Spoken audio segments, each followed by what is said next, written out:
Thank you all for being here. Hi, Michelle. It's so good to see you. You know my story. I hope I will change the story a little bit for you today and have some new things. Um, Thank you for listening to me. Thank you for opening with Freddie Mercury. He's nonlinear for sure, and I like that. I'm always very inspired by nonlinear thinkers. But do me a favor, think about a zebra for me right now. Not a pink elephant, a zebra, with the stripes. And then describe the zebra for yourself in your mind in detail, how it looks like, what a zebra is to you. And probably you're going to, the black and white stripes. It looks a bit like a horse or a donkey, little bit in the middle. And they always be together, and the black and white stripes are like fingerprints. They stink. They're in South Africa. Whatever you create. Now think that in 5 years' time, we will have a session like this again with the same group. We're all here, still on Zoom, still worried about the same things. And I will ask you the same question. Describe a zebra in detail for yourself 5 years from now. What do you think the chances are you give exactly the same description as you did just now? Probably not. I know for sure it's going to be different. It's not going to be different in how you describe the zebra, because the zebra is the zebra, but maybe there are some elements added to it, but it's in a different order in how you describe the zebra. We're all nonlinear thinkers. Nobody is a linear thinker. We're all nonlinear. That's for sure. But something happens when you go to school. So we're born very nonlinear, and we're creating all these stories and thoughts and creative ideas and making beautiful drawings. And then we go to school. Don't worry, I'm not against school. But at school, we learn how to think in a linear way. We learn the rules. And it's important because if you create rules for handling something, something exists.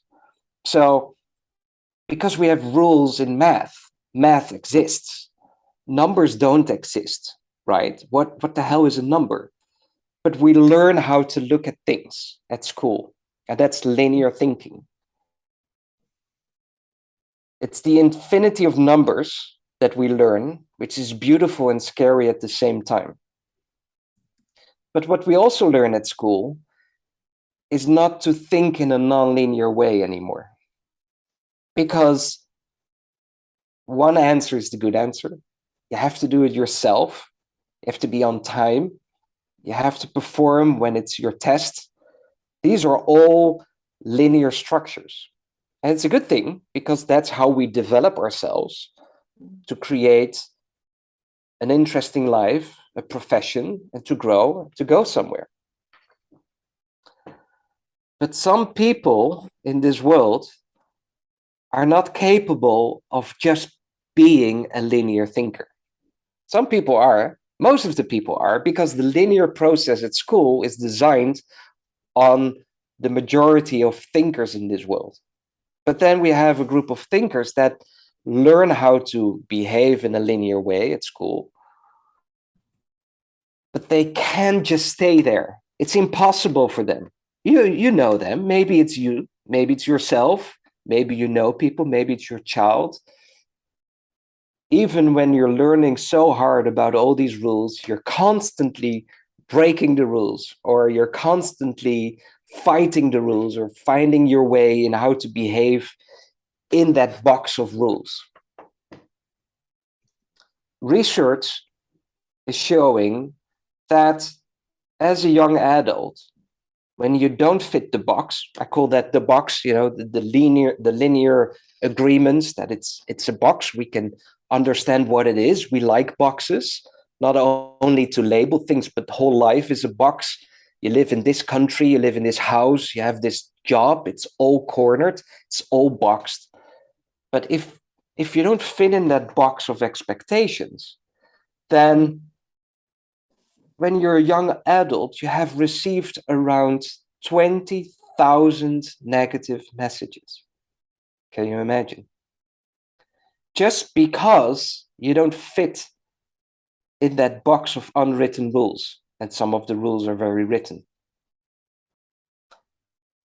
People that receive more than 20,000 negative messages before the age of 20, that does something to you. I can tell you that.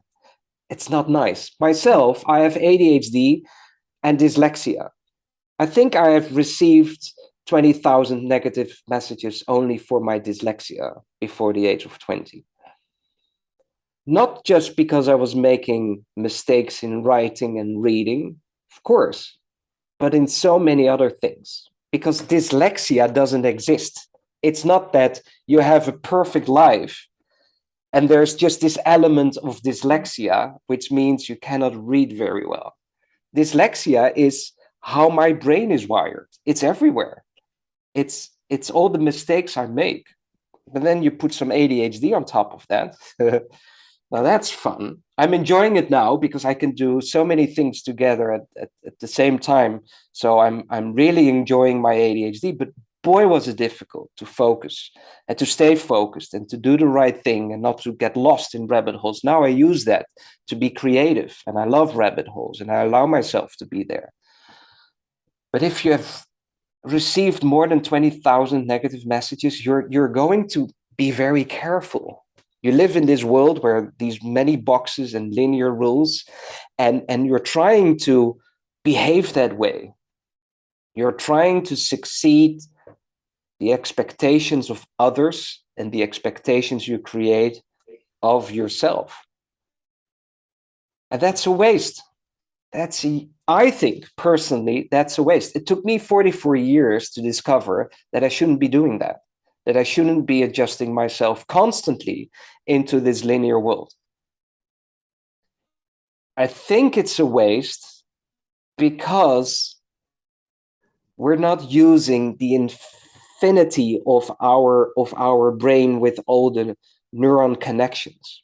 Some people say that our brain is like the universe. There's so many connections possible there. And what do? We create a jigsaw puzzle of life that needs to be perfect. The picture needs to be wonderful. And we're all striving for as much money as possible so we can buy the missing pieces and that we have the perfect puzzle in front of us, the perfect picture. Yeah. But we're missing out on cool things. And if you look in the world and you look at people who did an amazing job, who created beautiful things in life, those are the people that went outside of that box. And I'm not talking about brainstorm sessions at companies. Then they say, let's have on Monday at 3:00, let's have a brainstorm session and let's think outside of the box, and I will bring the Post-its with me. That's the biggest bullshit there is, of course, in my opinion. It doesn't work that way. I think Einstein created his theory while walking the dog. It doesn't work that way to go into an office building, sit together and say, now we're thinking outside of the box. And you have all these linear thinkers. It's hilarious. But people that are capable of doing things differently are people that are making a huge difference in the world. And I think today we need that. I think today our biggest issue in the world is the narcissist human being that is thriving for this perfect jigsaw puzzle and is going for the money no matter what it takes. They kill the planet, they kill humanity, they're racists. It's awful. And what do we need, I think, is to balance this off. So you go to school, you become very linear, which is a very good thing to get your diploma and to learn a profession. I'm very happy my neurologist is very linear, I can tell you that. I'm very pleased with that. But we need to bring that in balance. I think the world is over-specialized. I think we're not giving people the opportunity anymore Because if you don't fit in that box of expectations, if we're looking for a marketing director and you have to have 30 years of experience in marketing and did an Oxford degree on whatever, we're missing out on amazing opportunities. And that's why I created the Octopus Movement. It started with interviewing people that call themselves multipotentialites, people that have an output based on a different wired brain. They do a lot of things simultaneously. They connect a lot of opportunities. They're fast learners. And I was always inspired by these kind of people. So I started interviewing them. And I discovered the link with neurodiversity, wired differently. And I also saw the potential with these kind of people. But I also saw their frustration, that they were saying, if they would only see me with all my capabilities, I would be able to do so much more than I'm doing today. And that's why I created the Octopus Movement. It's 1.5 years ago. I have around 1,800 members now in 58 countries. It's very nonlinear. I'm working together with an investment company in California, and the owner said to me, "What are the rules to be in the Octopus Movement?" I was laughing. So there are no rules, of course. It exists, but there are no rules. Everybody's welcome. Linear thinkers, non-linear thinkers. I think in the end, everybody's a non-linear thinker. So join us if you want to be yourself, if you want to break free. What are we doing in the Octopus Movement? I don't know. There's so much happening that it's coming together. There is no business plan. There is no plan at all. We're growing. What we all know is that we want to create a better place, where we want to create more awareness of the awesomeness of atypical thinkers, because I think, we all think, that that will create a better world in the near future. Because if we balance this off, then we create more opportunities. And we need to get away of all these perfect jigsaw puzzles of life, where we all think it's so important to have this amount of followers, this amount of likes, this amount of money. It's not only about that. It can be about that, but it needs to be in balance. That's what I wanted to share with you all. That's why it's the Octopus Movement. I already shared why it's that name. Where are we going? We're teaching kids at schools about nonlinear thinking, that it's okay if you're bad in math. It doesn't mean you're bad in math. It means you don't fit into the system of math right now. I've spoken with so many brilliant people in the movement that were horrible during their teenage years at high school in math, and now doing PhDs in math and just being brilliant. Why? There wasn't a fit at that time. Their thinking wasn't aligned with the system at school. So we teach at schools. We have a global think tank. We want to solve some global issues in the world with our nonlinear thinking. That's what we're good at. We have nonlinear specialists. I think the specialist of the future is not a linear single specialist, but is a nonlinear multiple specialist, someone who brings everything together and creates something beautiful and is able to think outside of the box, because they're not in the box. They don't even know how the box looks like. We're doing art programs. And the most important thing is that the people in the Octopus Movement, they feel that they're being seen, that they're being heard, they understand each other.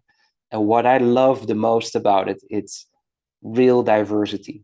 They're from all over the world, all ages, all backgrounds, all kinds of education. I love that. So it's beautiful, and for me, an example how the world can look like if we bring this all in balance.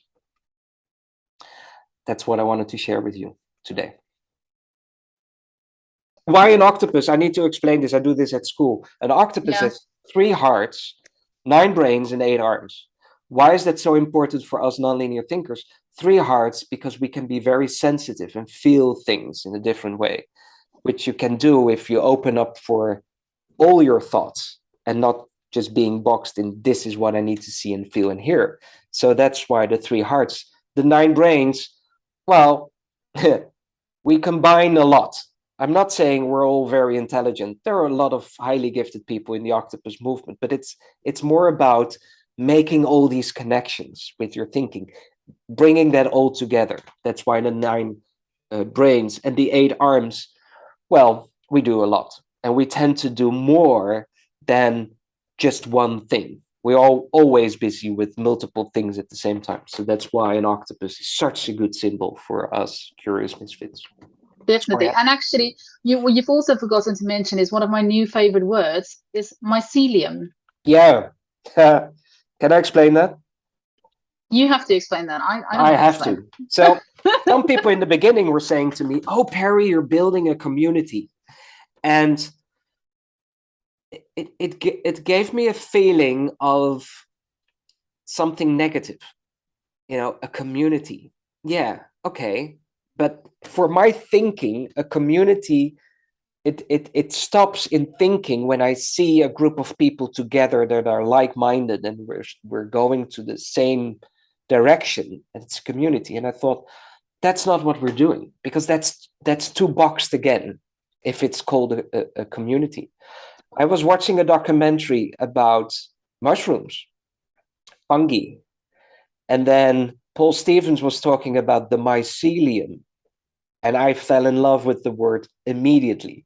I thought that was so fucking awesome. Sorry for using that word. But when he explained this to me, I was like, no way, this is happening under the ground, just where we stand, and it's all connected with each other, and they're all supporting each other. So if a tree is in need, another tree is sending its nutrition to the other tree under the ground, like this internet network, biological network. That's cool. And I wanted to use that as how I see how people are connected in the Octopus movement when you break free from all these unwritten rules, that people are connected in the movement, they're talking with each other, they're supporting each other, no matter what. There's not an agenda. These trees also don't have an agenda. If I help that tree with some extra nutrition, then maybe next month he will help me to do something. It doesn't work that way. And I see that in the Octopus movement as well. That's why I call it the Mycelium network of beautiful people or atypical minds. Or I love the Mycelium. I think it's such a beautiful word and beautiful how it works in nature. Yes. Thank you, everybody. Lovely to see you. And go and be the cool kids and very non-linear. Thank you very much, Tanya. indeed. Thank you, everybody, Bye. for having me. Bye-bye. Bye-bye. Bye. Thank you. Bye-bye. Bye.